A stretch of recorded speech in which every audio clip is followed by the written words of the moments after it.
Somalians are ripping off our country. What? And what the bro, that's awesome. That's crazy. That is, what the hell is happening here, bro? He went from Afghanistan, a real hellhole, and also Somalia, another Muslim Muslim nation. Anyway, yeah, the Afghan guy, never have I ever had a harder lock on as soon as I found the background of the person.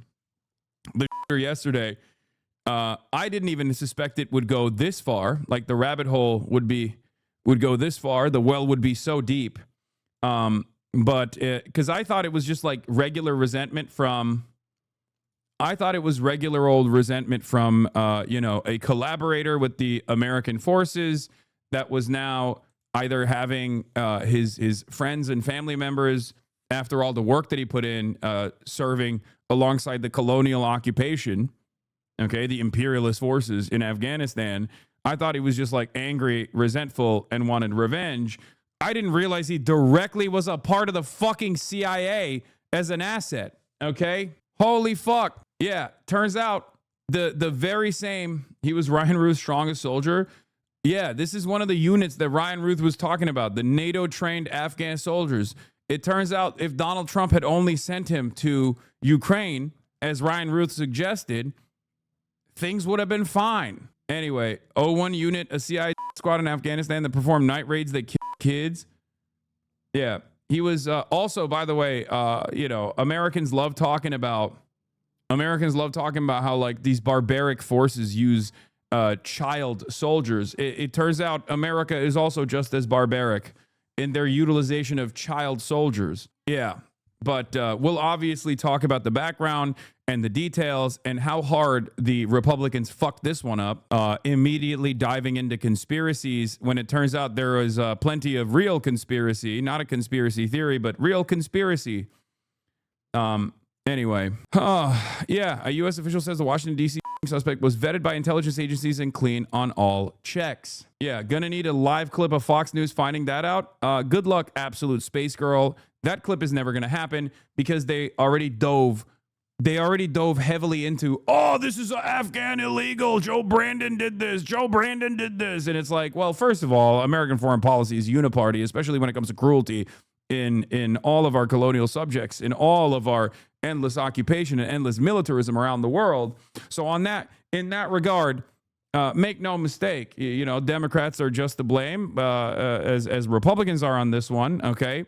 Having said that, Donald Trump's very own administration played a formative role in this person, as well, in this person's development, under Trump 1, and then certainly under Trump 2 as well, because he was fucking brought into the country and got his residency under Trump 2. So the idea that this guy was an illegal immigrant is fucking stupid. He was not. He is maybe perhaps too American. He got that American style PTSD doing American shit in Afghanistan in spite of being an Afghan national. So, that's crazy that because of this, though, they're going to go along with their more white supremacist, white nativist attitudes, their white nativist anti-immigrant attitudes, in spite of the fact that, there needs to be a better assessment of how we got here. Yeah, that's another American Hasan and Joe Biden bringing in all the Muslims to do communism. Yeah, this is communism. Communism is when you work alongside the American occupation in Afghanistan and slaughter a bunch of Afghan nationals, get crippling PTSD, get evac'd into the United States of America, become a permanent resident, and then lose your fucking mind, American veteran style, and then shoot a bunch of National Guardsmen in the head. Your facts don't matter if I ignore them. It's true. It's true. So, in any case, let's get into it. We'll obviously start with some details on what took place.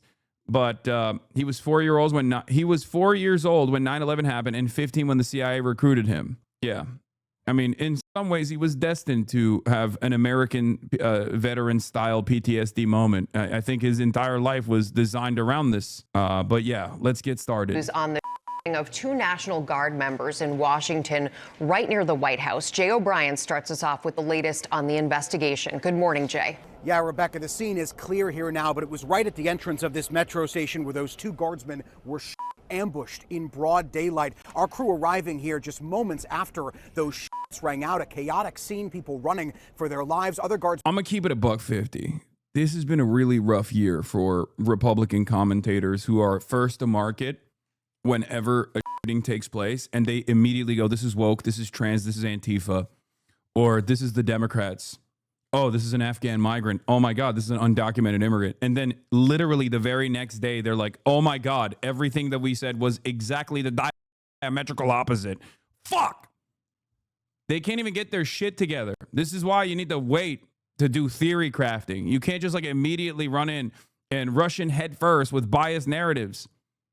Okay? Not that it fucking matters to any of these goddamn losers, because they just go along and double down and triple down and quadruple down on this nonsensical bullshit that they're running with, and their audiences eat that slop up. But having said that, if you are even remotely invested in the truth, oftentimes these kinds of narratives fall flat.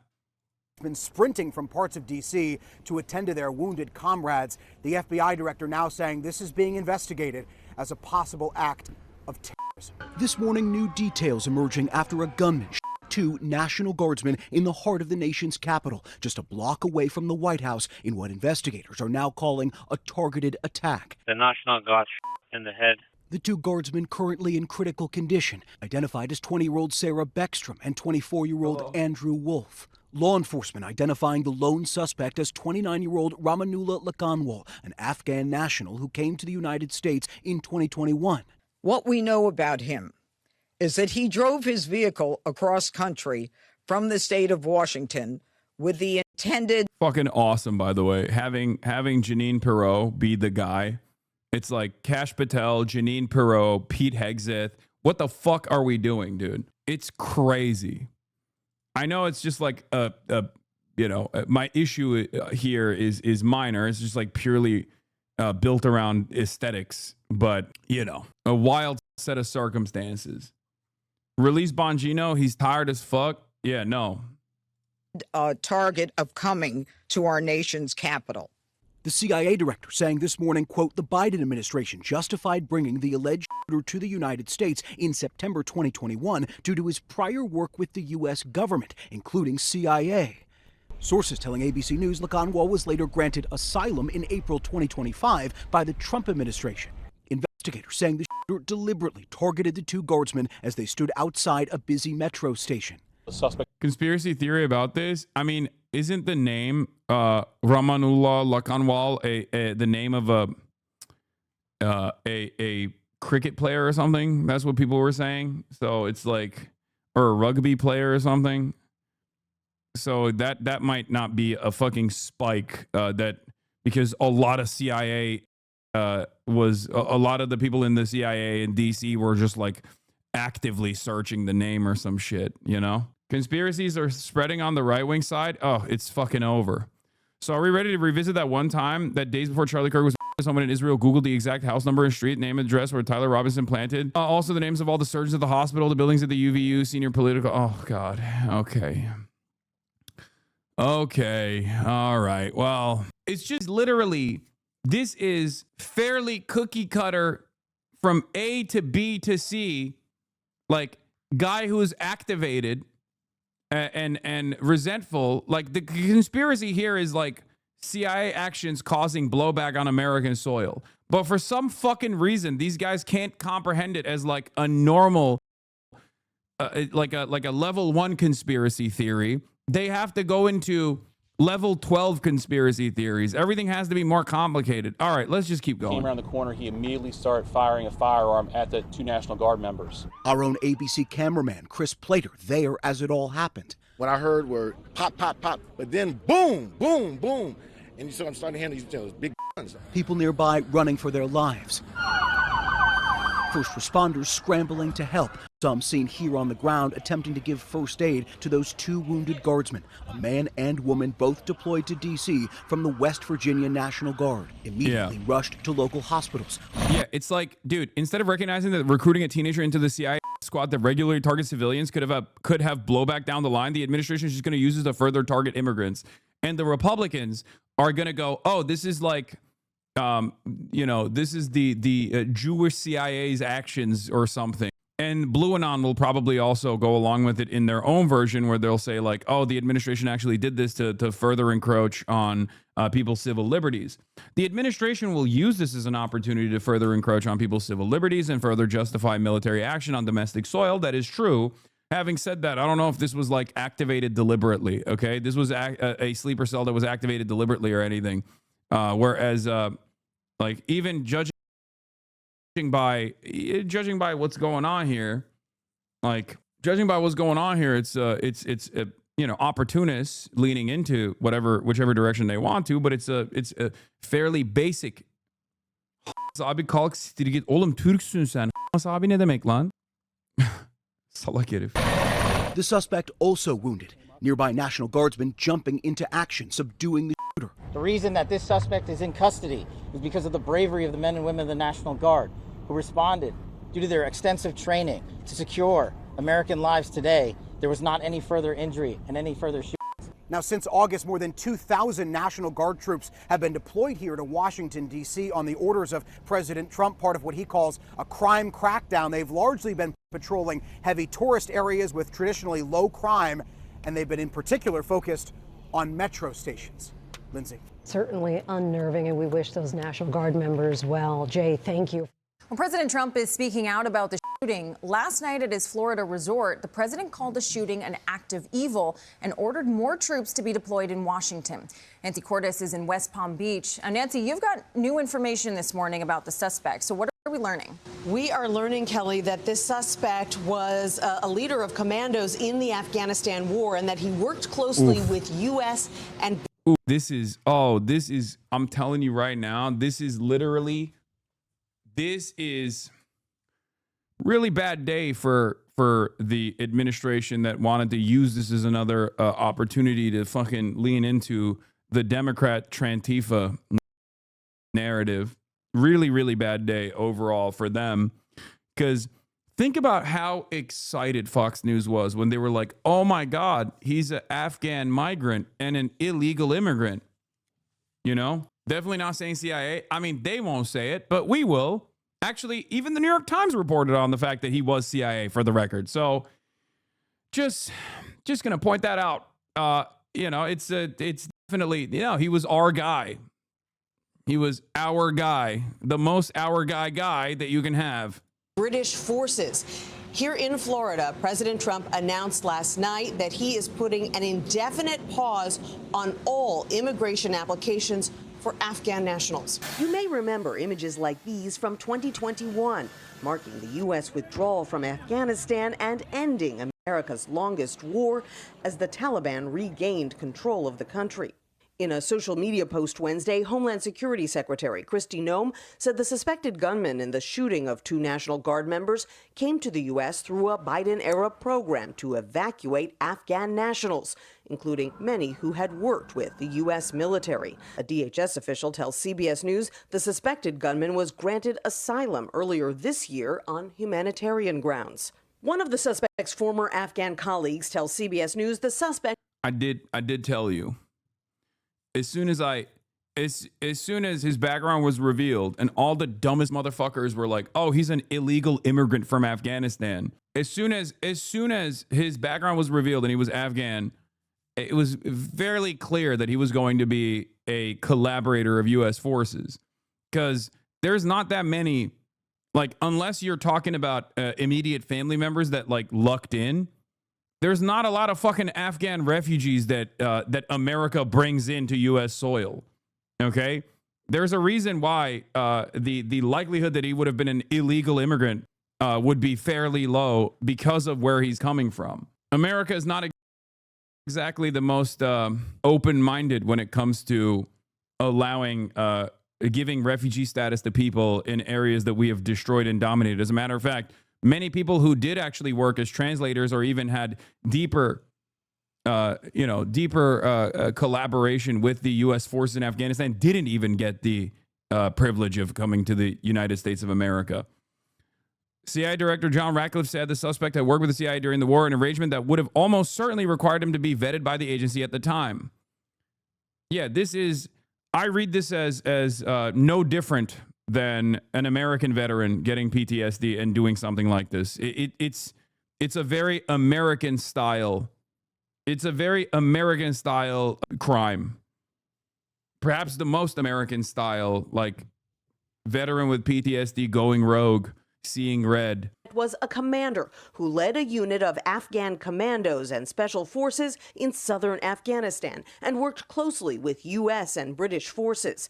The former colleague says the suspect was a, quote, tough and solid commander who fought against the Taliban and helped escort and protect supply convoys.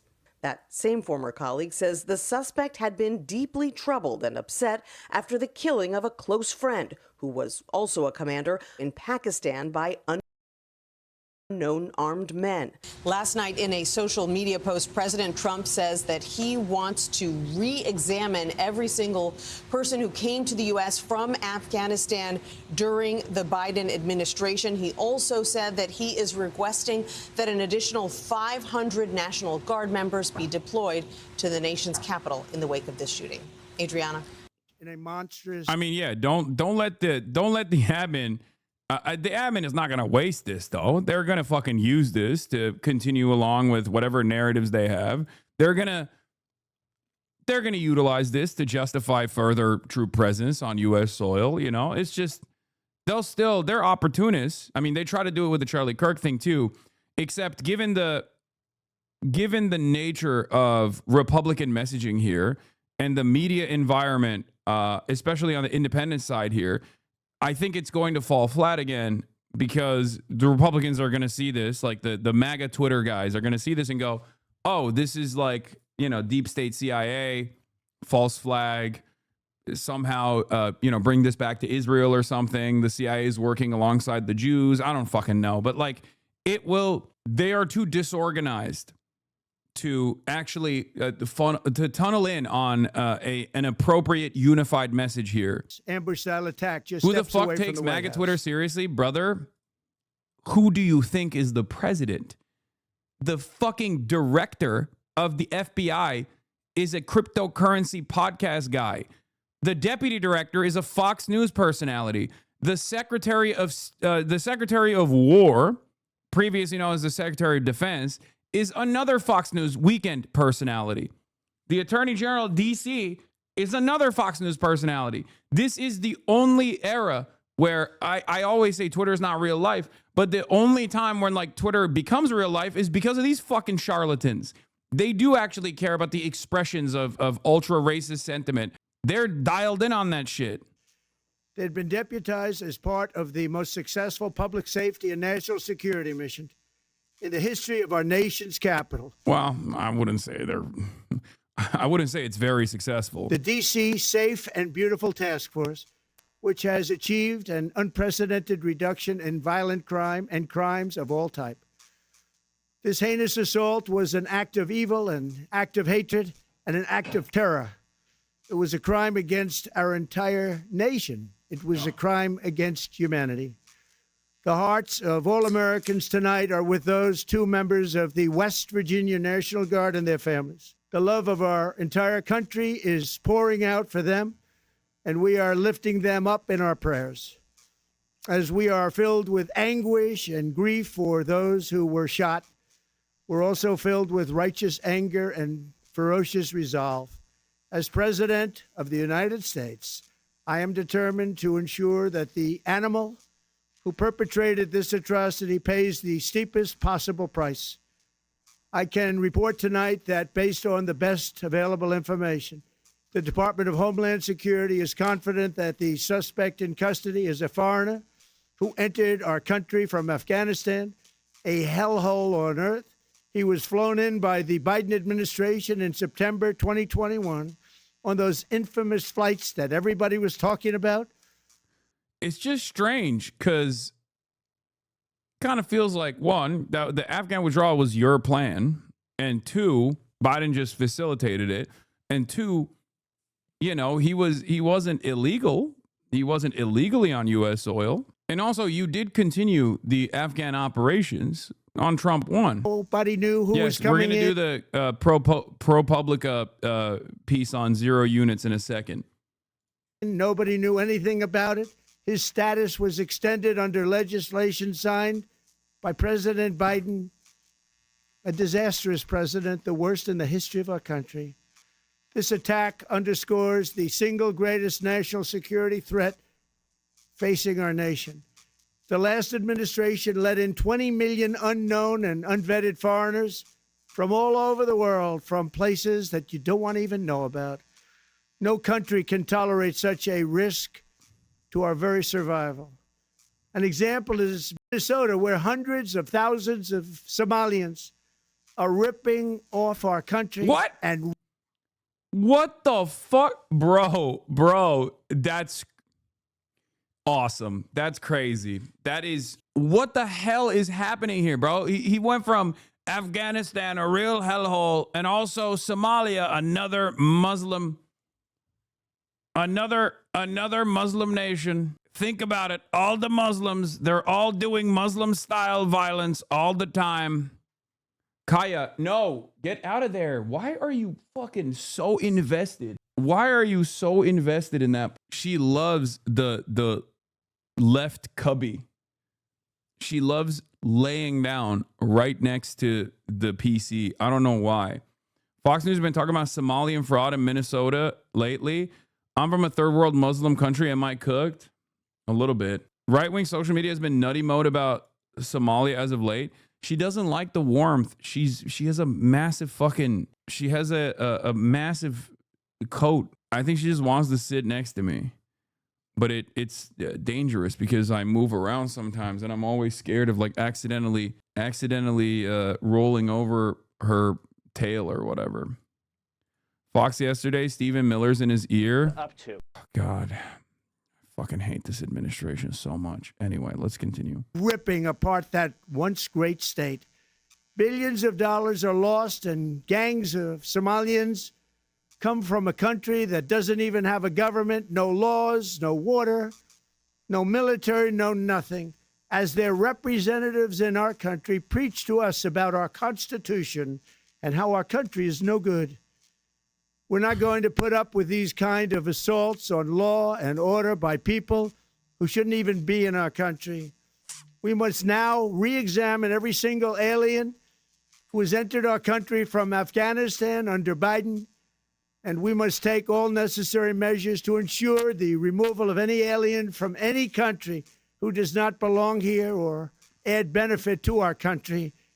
If they can't love our country, we don't want them. America will never bend and never yield in the face of terror. And at the same time, we will not be deterred from the mission these service members were so nobly fulfilling.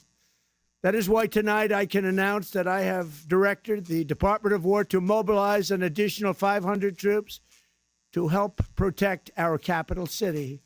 We will make America totally safe again, and we will bring the perpetrator of this barbaric attack to swift and certain justice if the bullets going in the opposite direction haven't already done that. During this time of the year, when we gather at home with loved ones, these two patriots were wearing the uniform of our country, patrolling the streets of our capital. They had taken a selfless oath to defend our nation against all enemies, foreign and domestic. And that is exactly what they were doing when they were gunned down in a savage attack. I want to express my extraordinary gratitude to every member of the United States military who is deployed tonight at home and abroad. I also want to thank the Secret Service and the D.C. Metropolitan Police Department for their work today. This Thanksgiving, I ask every family to say a prayer for the two great heroes who were so horribly shot, and for their loved ones. Please say a prayer. May God bless them and comfort them, and may God bless and protect the United States of America. Thank you and good night. Hey, Sean Hannity here. Hey, click here to subscribe to Fox News YouTube page and catch our hottest The FBI director and the U.S. attorney are giving an update on those 2 National Guard members who were shot Wednesday just blocks from the White House. Let's listen in. Fucking Hitler-ass country. Oh, 100%. Yeah. The Democrats or someone needs to be shouting at the top of their lungs that Trump has blood on his hands. Led by Loomer, the Democrats are, what is this? Led by Loomer, hogs are now attacking a couple that set up a GoFundMe for him in 2021. Nice. Of course. This wacky couple has blood on their hands. Laura Loomer, before committing Islamic jihad in our nation's capital yesterday. Yeah, he was doing Islamic jihad in Afghanistan too, right? Alongside the CIA. Islamic jihad. During this difficult time. The 2 National Guards men that we're talking about are Sarah Beckstrom, who's 20 years old, and Andrew Wolf, who is 24 years old. They were uniformed members of the West Virginia National Guard, and they were in D.C. to keep D.C. safe. Okay, you know what? Let's actually first go into the Afghan zero unit night raids, okay? ProPublica and the New Yorker made this animated movie, 16 minutes long, this animated piece covering the details of zero unit. Why am I talking about this? Well, it's because was the Afghan man suspected of shooting 2 National Guard members was in a CIA-trained group called Zero Units, also known as Ruthless Death Squads. This is Edward Wong's reporting. No one can predict how someone who kills in war or seizes horrors will change. Okay, these are CIA-backed units that would pluck young Afghans, including Rahmanullah, who was 15 at the time, apparently, when he was groomed to become a CIA death squad mercenary. Okay, at the behest of the American forces, a child soldier. And for those of you who are unfamiliar, we will take a look at the background and what the Zero Units did. The Night Doctrine, ProPublica's first animated documentary, traces the story of Lindsay Billing, a young British journalist of Afghan-Pakistani origins who returns to Afghanistan to find out who killed her family 30 years earlier, only to stumble upon a secretive U.S.-backed program killing hundreds of civilians. Okay? This is what a lot of the... I think Seth Harp's work on this is interesting as well. Specifically, like the JSOC operations that take place. But like when you hear about like SEAL Team 6 and all those like Navy SEAL guys, like basically what they're doing is targeted assassinations, right? And because that's like heavily specialized unit that requires a lot of training. The CIA has its own arm as well. That the CIA basically has its own arm that will tap into the local population and train them to also engage in some of these ruthless civilian assassination programs. Okay, we've covered JSOC before, the Joint Special Operations Command, and what they do, what they're tasked with. It's like the Pentagon's wing of doing CIA style operations, mostly assassinations, right? Drug running, assassinations, things of that nature. Maybe even sometimes child trafficking as well. Speaking of HARP, a couple of National Guardsmen getting shot in DC by an Afghan repatriated here after Kabul fell is about as literal an example of a blowback from the forever wars as you are likely to see. Yeah. Nah, they are raiding villages too. Yes. Yeah, I mean, but the reason why I'm showing you this is because the suspected shooter was in Zero Unit. Okay, the man suspected of shooting 2 National Guard members, Rahmanullah Lakanwal, was once a part of a CIA-backed paramilitary group, one of several so-called Zero Units, according to the Afghan and U.S. officials. These units, formerly known as counterterrorism pursuit teams, were trained to conduct night raids and clandestine missions across Afghanistan during the U.S. war in the country. By the time the United States had withdrawn from Afghanistan in August 2021, the units had officially become part of the Afghan intelligence service and included thousands of members. As the Afghan military dissolved and the U.S. military scrambled to evacuate thousands of people during the Taliban's rapid takeover, the Zero Units were essential to securing the remaining U.S. and NATO bases in Kabul, Afghanistan's capital. For some Zero Unit members, this ensured their eventual evacuation into the United States. Mr. Lakanwal was assigned to the 03 unit, according to an Afghan intelligence official speaking on condition of anonymity because he wasn't allowed to comment publicly on the issue. The unit was responsible for operations around the southern province of Kandahar and beyond. Though the unit was based in the south, much of its leadership and members like Mr. Lakanwal were from Afghanistan's east. After the Taliban took over Afghanistan, many of the unit's members were evacuated with the United States' help, including its last commander, and resettled in the Seattle area. Several former members of the 0 unit living in the United States were terrified by what had happened. Reached by phone, they said they were trying to live like responsible citizens, working to build a life from scratch. The 0 units were largely recruited, trained, and equipped, and overseen by the CIA, according to Human Rights Watch. U.S. Special Operations Forces working with the CIA also provided the units with ground support and intelligence during their operations. By the way, the New York Times won't say it, but I will. Their operations are just murdering civilians. Okay? Just so you know, like the New York Times is dancing around the subject matter, but most of it is just murdering people, okay? Door knocking, busting through doors, and just assassinating people. The units, however, operated largely outside a normal chain of command of the United States and Afghan forces. We did a whole lot of murder on our own under the watchful gaze of Joint Special Operations Command, as I talked about. So this was even more ruthless. This is the plausible deniability that you need. This is the reason why, for example, Israel utilizes and taps into the Abu Shabaab-backed popular forces in Gaza. This is a normal part of colonial operations, a normal part of imperialism as well. They will get locals. They'll get pliant locals. They'll either take advantage of like the sectarian tensions that exist in whichever country that they are choosing to dominate, or they will get a bunch of desperate people early on, sometimes even as child soldiers, like this guy who was 15. Okay, and they will train them and they will turn them into ruthless, bloodthirsty assassins. In July 2021, when the president of Afghanistan wanted the forces to defend Kandahar city against the advancing Taliban, he had to ask the CIA for the unit's aid, according to Afghan officials. The units also had a reputation for ruthlessness, with journalists and human rights groups referring to them as death squads. Yeah. In a 2019 report, Human Rights Watch said it had documented several instances in which the strike forces were responsible for extrajudicial executions and enforced disappearances, indiscriminate airstrikes, attacks on medical facilities, and other violations of humanitarian law. Okay? This is so that the American government can wash its hands of the extra fucked up aspects of what they were doing in Afghanistan. Oh, we didn't do it. It was a third party.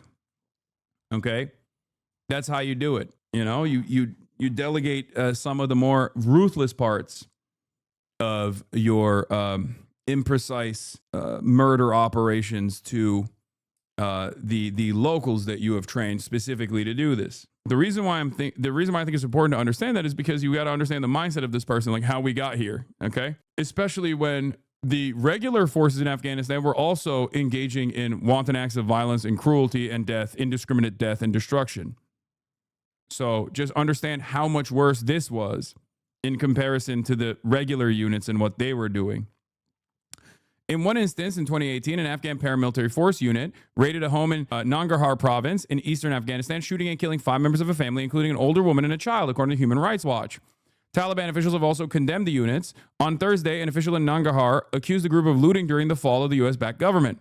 The CIA has denied the allegations of brutality among the units. Shocking, saying that they were the result of Taliban propaganda. But I just want people to understand why, people in the global South resent America. When a lot of people ask this question in the United States of America, this is one aspect of it, just a sliver. When I tell you why people actually would rather choose a local villain or a fundamentalist group over an American puppet, this is part of that reason. Okay? An identical thing also happened in Iran that led to the revolution. This is why. Okay? This is yet another reoccurring example of everything that I talk about. Literally everything that I talk about.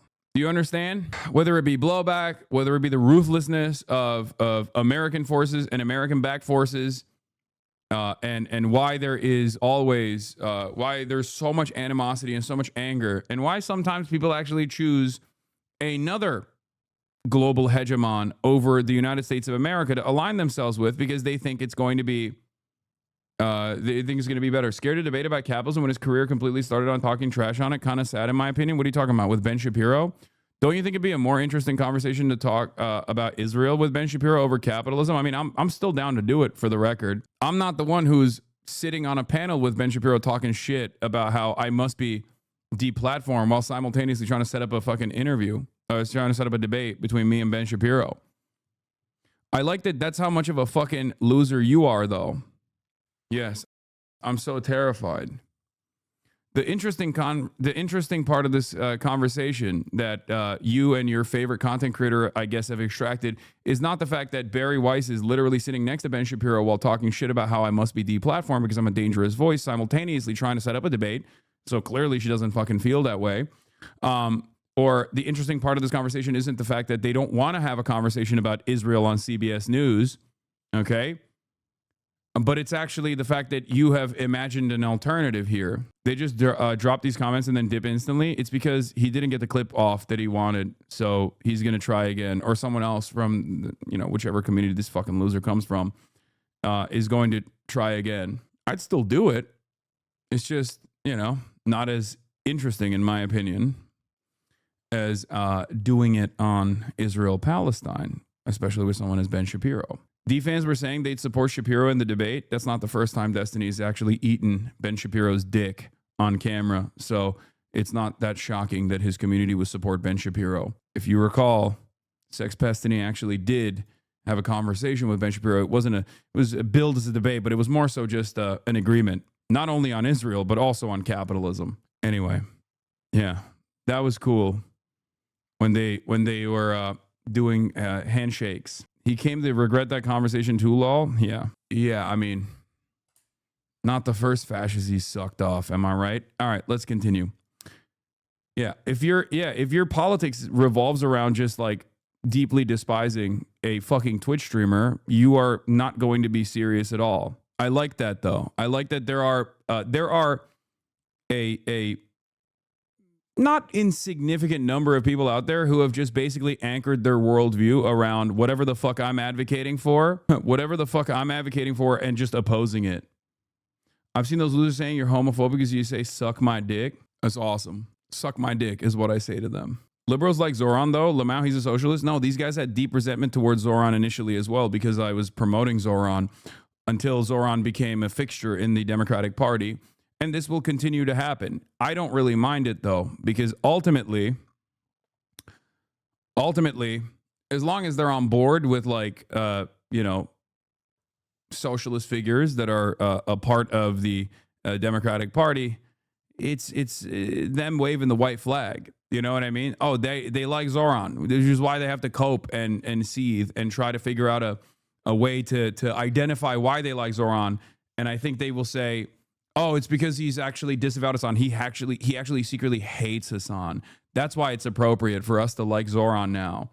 That's cool. I don't give a shit. As long as you're supporting people who are actively fighting, and hopefully Zoran will be one of those guys as well, actively fighting the Republicans, I don't really care if you still have a tremendous amount of resentment for me. I care more about policies and implementing agendas. And moving towards a new design that will be as helpful to everyone, including my fucking haters,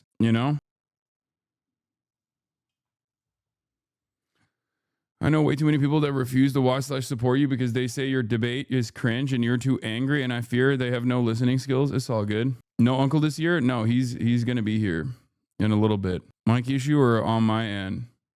Going to my communist nephew's house later for #Janksgiving. Now also part of America. Almost even Americana now. God bless freedom of speech. Love living in a free country where we're allowed to think and argue whatever we want. My communist nephew's house. That's crazy. Oh, Jesus. Max left, baby. Max left. All right, we'll continue on with our sorry. As I was saying, do you ever think about pivoting your career into a politician? Just wondering. Fuck no. 0 units. What do they do? Let's find out. A raid is one of the most defensive and intrusive ways to place yourself in someone's life. To come to people's homes at night when they are most vulnerable in such a scary way.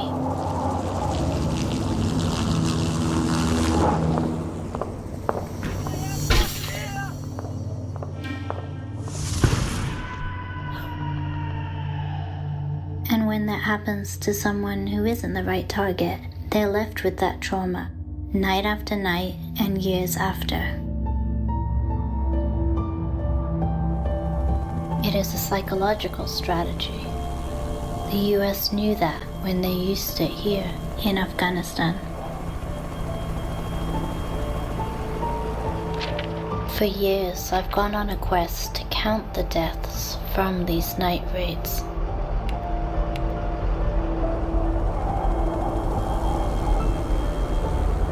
This story is personal to me. My name is Lindsay.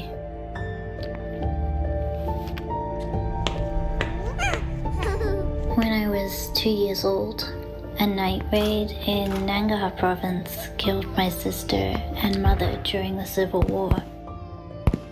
My father was killed later in fighting.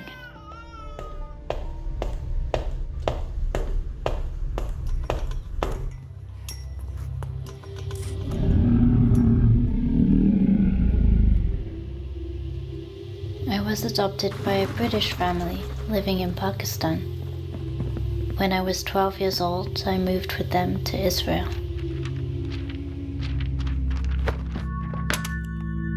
When I was in my early 20s, I started looking into my biological family. I didn't know anything about them. I actually tried to hire investigators to help me look into it. They were totally uninterested to help.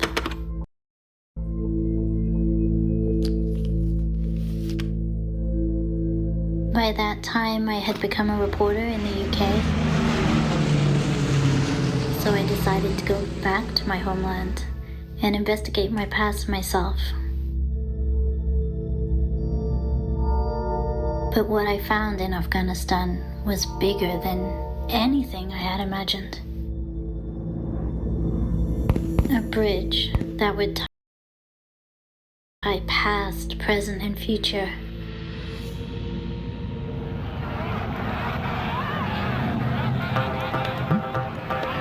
Hours ago, the last American troops left Afghanistan. The US's longest war is over. 20 years since it began on October 2001.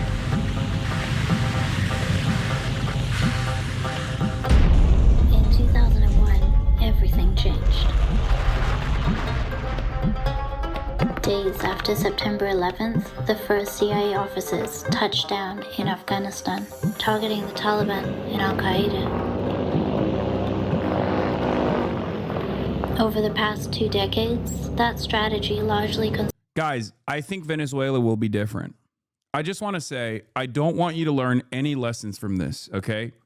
Because I think Venezuela will be different, okay? This time, it's valid and will be so different than Afghanistan, will be so different than Iraq, will be so different than Syria. This time, it will be different, okay? I need you to understand. Vietnam, sure. Very different circumstances, okay? You know, but this time I promise you, Venezuela, totally separate thing and totally valid. And I think, you know, it's going to be different this time around. So we should just give it a shot. We should give it a shot. Just one more regime change, destabilizing war for natural resource extraction, and we will figure it out. Okay? We will fucking figure it out this time. I mean, think about it. It takes a while to perfect.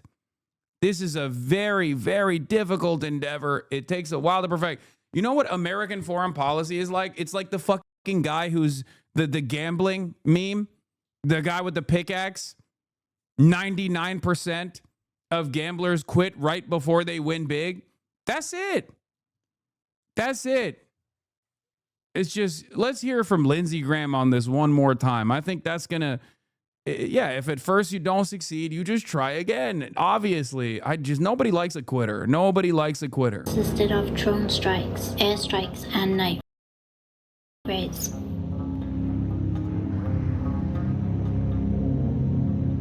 And for the record, this analysis is for the champions of American imperial conquest, not necessarily the military-industrial complex, for example, because those guys do actually make money. They are the ones who are duping the average American into believing and signing on with this kind of shit, for the record. So when I'm making this sarcastic remark, I'm actually directing it towards those who go, oh, insert whatever fucking insurgency group is going to find out why Americans don't have healthcare. It's like, no, you should one day find out why we don't have healthcare. Okay? You should. It's this. This is a big part of it, as a matter of fact. Okay? Just so you understand. Because those guys keep making money. And they sell this to you every time because you're a fucking moron. Okay? I was in Nangarhar, looking into my personal story, when I met a widow named Mazala. She told me the story of how masked soldiers came to her home in the middle of the night and shot and killed her only 2 sons. Yeah, the guy who shot the National Guardsman was doing these raids, for the record. Afghan national at the age of 15 was plucked by the CIA, trained to be a ruthless mercenary death squad killer. Okay? That's why we're watching this without knowing why. ProPublica New Yorker collaborative piece from 2 years ago that was detailing some of the ruthless, wanton acts of cruelty, violence, death, and destruction that these guys engaged in the Zero units. He was a part of 03. Yes. This is the triple Monty, okay? This is everything. This is everything that I fucking talk about. This is blowback.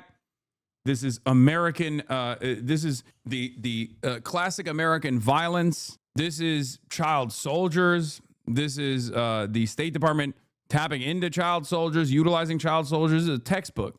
Your family had been killed. That it is not possible to move on from the grief without answers.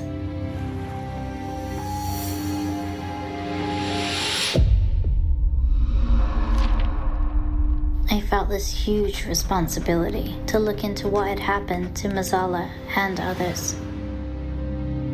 I learned that the raid on her home was conducted by elite squadrons of Afghan special forces backed by the United States. They were known as the Zero units.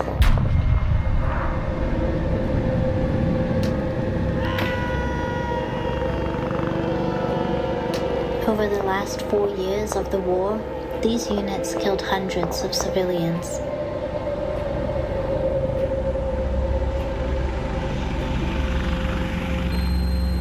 They were overseen by the CIA, and their targets were selected using American intelligence. I spent more than 3 years investigating hundreds of night raid operations.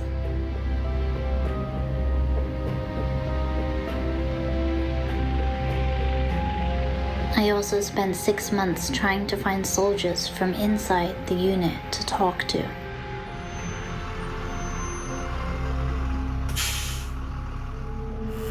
I really wanted to find out how they felt when civilians were killed in these operations.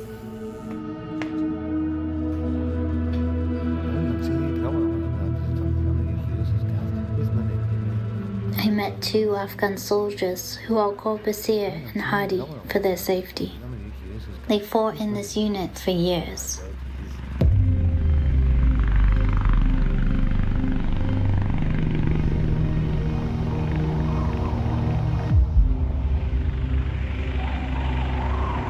زما نوم مستر بي دی د افغانستان د صفري قطعې د شرقي زون نظامي پاتې شوی یم.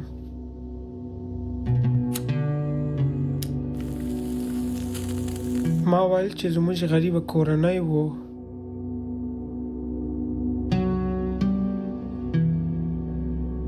مور مې ناروغه و ما پیسو ته اړتیا درلوده موږ اورېدلې چې دا قطعه د CIA مربوط دی او دوی معاشونه هم په ډالرو دی د خپلې مور د خدمت په خاطر کوښښ کوي بالاخره د سفر دو قطعه If I recall correctly, these taxis were derived from a Green Beret counterinsurgency handbook that was written based on the Phoenix program, death squads in Laos and Vietnam. I mean, even the Dahia Doctrine is detailed off of what America did in Korea. Bringing the war to the entire civilian population deliberately in an effort to punish any sort of liberatory, emancipatory movement. موږ ته د خپل قومندان لخوا معلومات راکول کیږي موږ یوازې د دغه اجازه لرو له اتیا تنو کم عملیاتو ته نه ځي لس تر 12 تنو امریکایان وي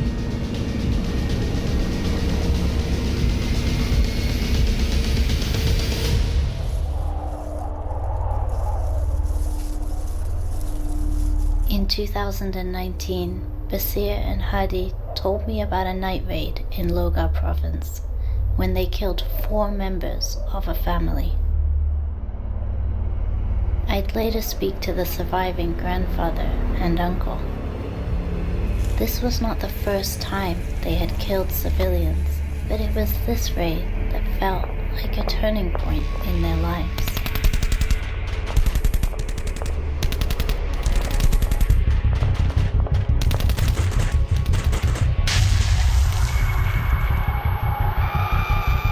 دروازه کرا کوه دروازه په بام روانه زوغه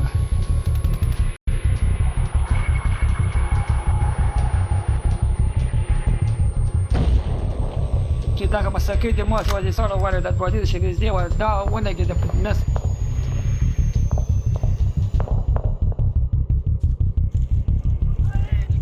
دی غاګوک ولا سره پورته ونه سي دا اوځي د باندې راوځي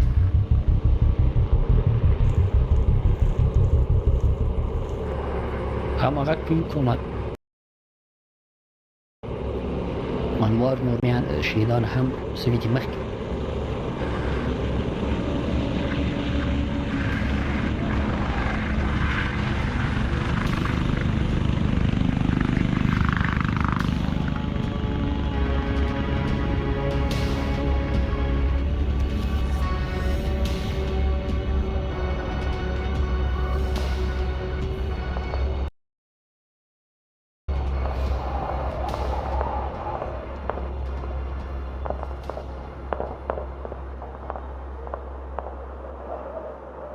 اطلاعات غلط وو په وژل شویو کې یو طالب هم نه و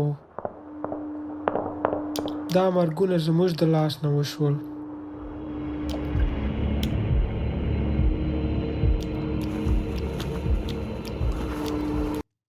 Why were they even doing the raid? Seems like terrorism to me. Environment of fear, but also, I mean, it's just, it is terrorism. This is the point. This is what state-sponsored terrorism looks like. That's why I say Israel's a terrorist. That's why I say America is a terrorist. This is what we do. Like, our understanding is terrorism is associated with like non-state actors, but state actors more commonly engage in acts of terror.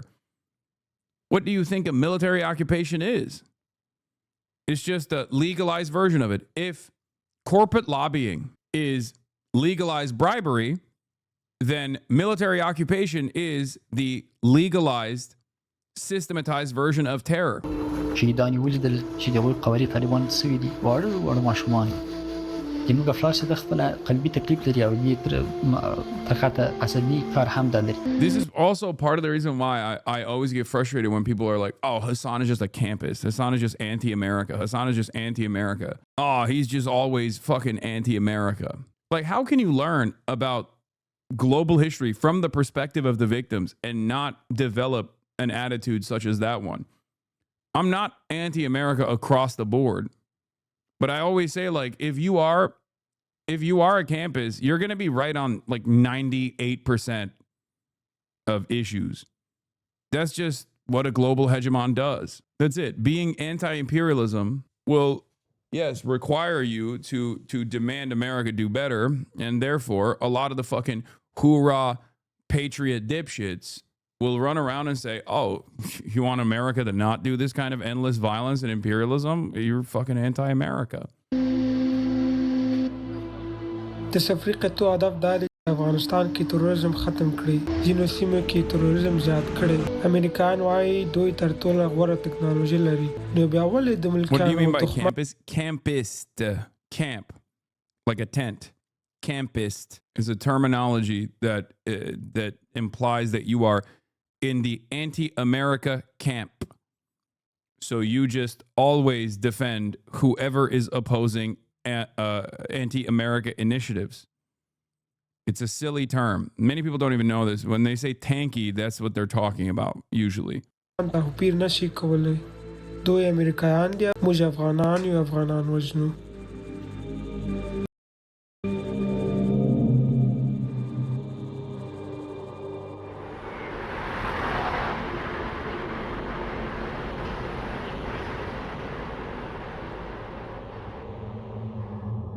What you are looking at is Taliban fighters inside the presidential palace.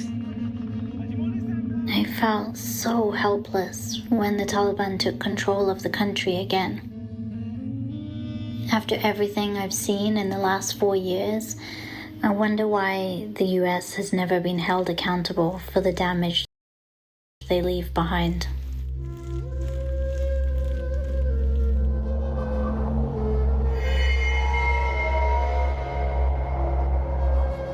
Everyone in Afghanistan has a shared pain about what these raids have left behind, whether that's the families or the soldiers conducting them.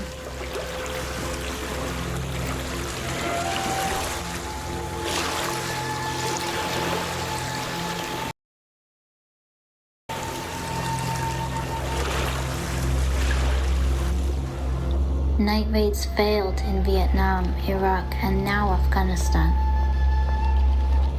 Who will suffer when America uses this same failed tactic in their next war?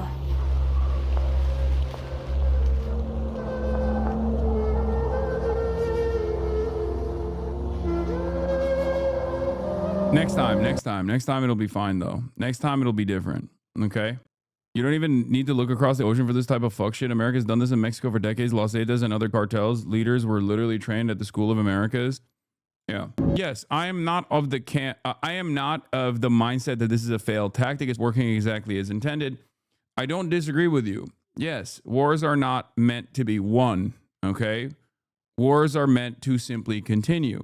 That's how it goes. So yes, technically all of this is done so that our capital owners can continue accumulating profits, revenue, profit margins keep expanding. They keep getting new markets of unlimited natural resources that they can extract at a price point that under normal circumstances would still be beneficial for Western capital, for the record. They just don't want the locals to have any say whatsoever in it.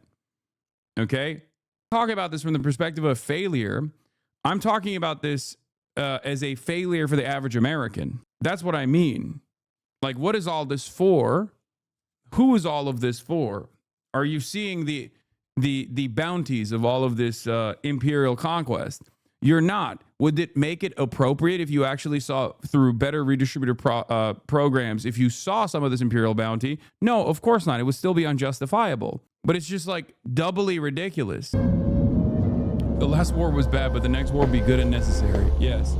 I didn't finish finding all my answers, that's true. But I did get some closure through Basir, strangely enough. His remorse helped loosen something in me. Although he didn't kill my family, he is a perpetrator.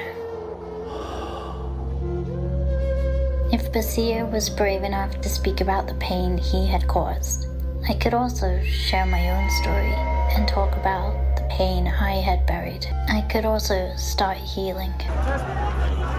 For the record, to tie this back to something that I've been talking about as of late. There are alternatives out there, okay? While not entirely devoid of fault, the reason why I talk about like a different method of governance and present Chinese development as an alternative with lessons, with good lessons to learn from, is exactly this, okay?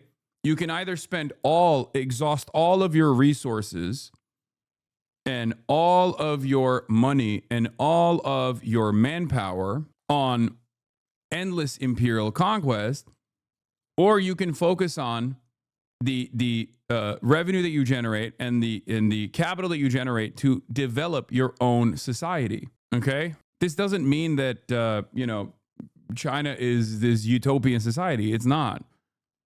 But if you match it with if you match their initiatives with what America has done or what the Western world has done so far in the last 50, 60 years, there is a reason why they've been able to go from a country that was dominated by Western colonial powers, Eastern colonial powers, into a country that is now a competitive global superpower in an incredibly short period of time.